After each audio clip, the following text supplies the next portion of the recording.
रहीम अस्सलाम वालेकुम। उम्मीद है आप सब लोग अच्छे होंगे, ठीक होंगे, खैरियत से होंगे। आज इंशाल्लाह ताला हम बात करेंगे सेकंड टेंस की, जो कि मेरे पास पास्ट टेंस है। इसकी फर्स्ट काइंड की जो मेरे पास है, जो कि मेरे पास है past indefinite tense. Past tense को मैं उर्दू में कहूँगी ज़माना माजी और पास्ट इंडेफिनिट को उर्दू में कहूँगी फ़ेल माजी मतलिक। सबसे पहले इसकी डेफिनेशंस पे गौर करते हैं कि डेफिनेशन इसकी क्या है। फर्स्ट डेफिनेशन मेरे पास आती है कि जिन जुमलों से ये बात मालूम होती है कि काम पहले ही मुकम्मल हो चुका है, यानी गुजरे हुए ज़माने में काम गुजर चुका है, काम कंप्लीट हो चुका है, काम कंप्लीट हो चुका था, तो वो मेरे पास आ जाएगा पास्ट इंडेफिनिट टेंस। सेकंड मेरे पास डेफिनेशन आती है कि अगर किसी काम का अमल गुजरे हुए ज़माने में शुरू होकर उसी ज़माने में ख़त्म हो जाए तो ऐसे जुमलों को फ़ेल माजी मतलिक कहते हैं। एक काम हमने कंप्लीट करना था, हम कर चुके हैं, वो काम कंप्लीट हो चुका है, तो अगर मैंने उसको प्रेजेंट में बात करनी है उस काम के बारे में, तो मैं उसको था के मीनिंग में लेकर आऊँगी। एग्जाम्पल्स मेरे पास क्या है कि मैंने दूध पिया था, हमने मैच हारा, मैंने एक सांप देखा, उसने मेरा कलम चुराया था। अभी देखें, मैच हारा और सांप देखा, यानी ये हम एक मैच हार चुके हैं, हम माजी की बात कर रहे हैं।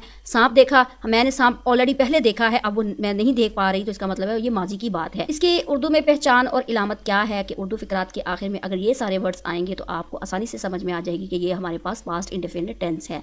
ते थे, ता था, ती थी, करते थे, अलिफ या, ये, ए, ई, ये, छोटी ये, या था, ये थे, थी, लिया और दिया। ये तो थे मेरे पास उर्दू में इसकी पहचान और इलामत। हेल्पिंग वर्ब्स मेरे पास इसमें कौन कौन से इस्तेमाल होते हैं? हेल्पिंग वर्ब मेरे पास इसमें सिर्फ और सिर्फ एक इस्तेमाल होता है और वो है डिड। अगर मैं यहाँ पे इसको ख़त्म कर दूँ, हेल्पिंग वर्ब लिखूँ, तो मेरे पास यहाँ पे इसका सिर्फ और सिर्फ डिड इस्तेमाल होगा। हेल्पिंग वर्ब्स का इस्तेमाल कैसे होता है कि यानी हेल्पिंग वर्ब्स को हम किन किन के साथ इस्तेमाल करते हैं, किन किन सब्जेक्ट्स के साथ इस्तेमाल करते हैं, तो वो मेरे पास सारे ही आ जाएंगे। I, we, you, they, he, she, it. पहले तो होता था कि मैं आई, वी, यू, दे के साथ डिफरेंट हेल्पिंग वर्ब्स लगाती थी और ही, शी, इट के साथ डिफरेंट। तो यहाँ पे ये डिड इन सब के साथ इक्वली काम करेगा। या तो अगर सब्जेक्ट सिंगुलर होगा या प्लूरल होगा तो आना डिड ही है। ये आपको एग्जाम्पल्स के साथ पता चल जाएगा। नेक्स्ट मेरे पास आता है कि फॉर्म ऑफ वर्ब। इसमें हमेशा याद रखिएगा कि सारे टेंसेज में कहीं पे भी सेकंड फॉर्म इस्तेमाल नहीं होती या नहीं होगी। सिर्फ और सिर्फ वाहिद ये टेंस है कि इसमें सेकंड फॉर्म का इस्तेमाल होना है, इसमें सेकंड फॉर्म इस्तेमाल होगी। बनाने का कुलिया इसका क्या है कि subject plus second form of verb plus object. सबसे पहले सब्जेक्ट आएगा, फिर सेकंड फॉर्म ऑफ वर्ब आएगी, फिर ऑब्जेक्ट आएगा।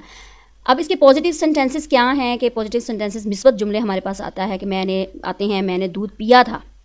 ये देखें, यहाँ पे इसकी सेकंड फॉर्म आ गई। आई ड्रैंक मिल्क, ड्रिंक होता है ना, आई ड्रैंक मिल्क। अब देखें, या था, अलिफ था, ये अलिफ आ गया एंड पे। हमने मैच जीता, we won the match.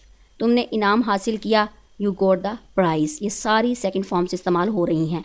Hammad ने मेरा कलम चुराया, हमाद स्टॉल माई पेन। मैंने मेहनत की, आई वर्कड हार्ड। उसने ख़त लिखा, ही रोट अ लेटर। ये तो थे मेरे पास इसके मिस्बत जुमले। मनफी जुमले मेरे पास क्या है? नेगेटिव सेंटेंसेस मेरे पास आते हैं जी। इसमें सबसे पहले इसका कुलिया लगेगा कि subject plus did not.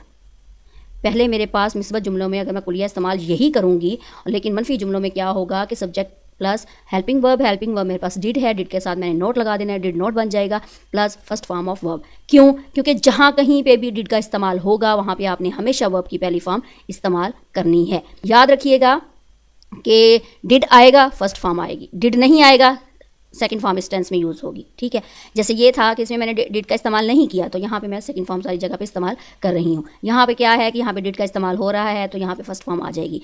Subject did not, first form of verb plus object.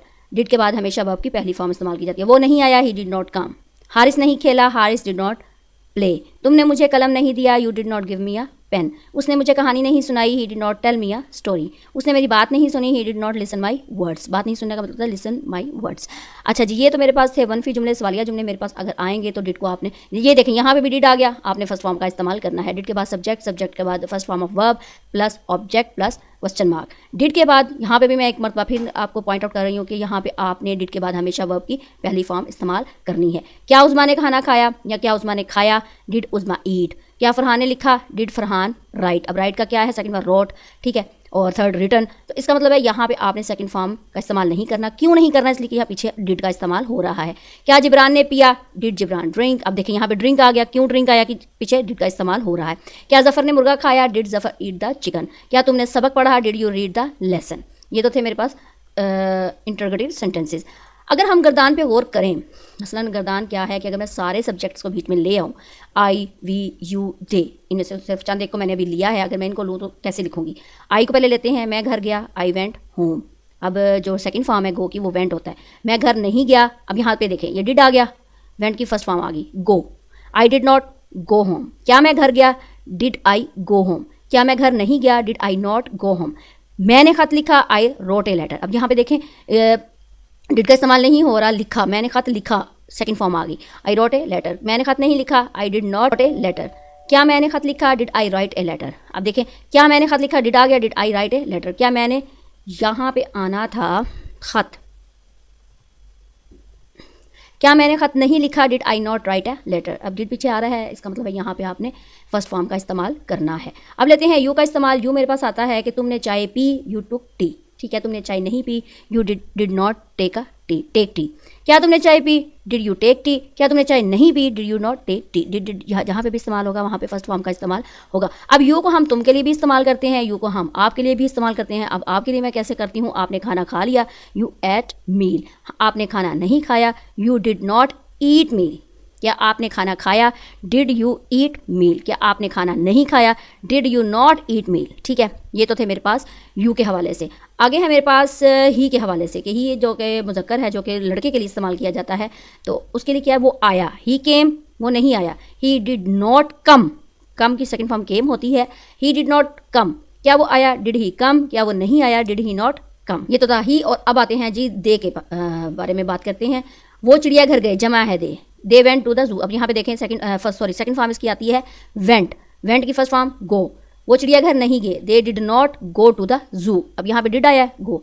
क्या वो चिड़ियाघर गए, did they go to the zoo. क्या वो चिड़ियाघर नहीं गए, did they not go to the zoo. अगर मैं किसी भी उसको लूँ सब्जेक्ट नेम को, तो फिर मेरे पास क्या आता है, यहाँ पे अगर मैं लेती हूँ कि Sherry did not steal the pen, Sherry ने कलम नहीं चुराया, स्टील यानी मेरे पास आता है फर्स्ट फॉर्म। क्या अरशद ने खाना खाया, डिड अरशद ईट मील। क्या जफ़र ने सांप नहीं मारा, did Zafar not kill the snake, kill आ जाएगा फर्स्ट फॉर्म। इमरान ने मुझे कहानी सुनाई, Imran told me a story. अब यहाँ पे डिड का इस्तेमाल नहीं हुआ, एक किस्म का मिस्बत जुमला इस्तेमाल हो रहा है। मिस्बत जुमला इस्तेमाल हो रहा है तो वहाँ पे आपने सेकंड फॉर्म का इस्तेमाल करना है, और सेकंड फॉर्म का इस्तेमाल हमेशा सिर्फ और सिर्फ पास्ट इंडेफिनिट टेंस में इस्तेमाल इसका होता है। अच्छा जी, ये तो मेरे पास थे पास्ट टेंस की डेफिनेशन, एग्जाम्पल्स, उर्दू में पहचान और इलामत, उसमें हेल्पिंग वर्ब कौन सा इस्तेमाल होना है, और वो हेल्पिंग वर्ब्स कौन कौन इस्तेमाल करेगा, उसे हेल्पिंग वर्ब्स को फॉर्म कौन सी इस्तेमाल होनी है, कुलिया कौन सा उसका बनाने का है, और positive sentences, negative sentences, interrogative sentences, और एक किस्म की उसका सारा चार्ट। ये तो थे मेरे पास इसके बारे में थोड़ी सी इन्फॉर्मेशन। इंशाल्लाह ताला आपको ये बात समझ में, ये टेंस समझ में आ गया होगा, कोई इतना मुश्किल नहीं है। सबसे पहले आप ज़्यादा से ज़्यादा ये बात याद रखें, फॉर्म्स वर्ब की फॉर्म ऑफ वर्ब्स, वर्ब की फॉर्म अगर आपको आ गई तो आप टेंसेस को आसानी से कर सकते हैं। जहाँ कहीं भी फॉर्म गलत, पूरा टेंस गलत। नेक्स्ट वीडियो तक इजाज़त दें, अपना ख्याल रखिएगा, दुआ में याद रखिएगा। अल्लाह हाफ़िज़।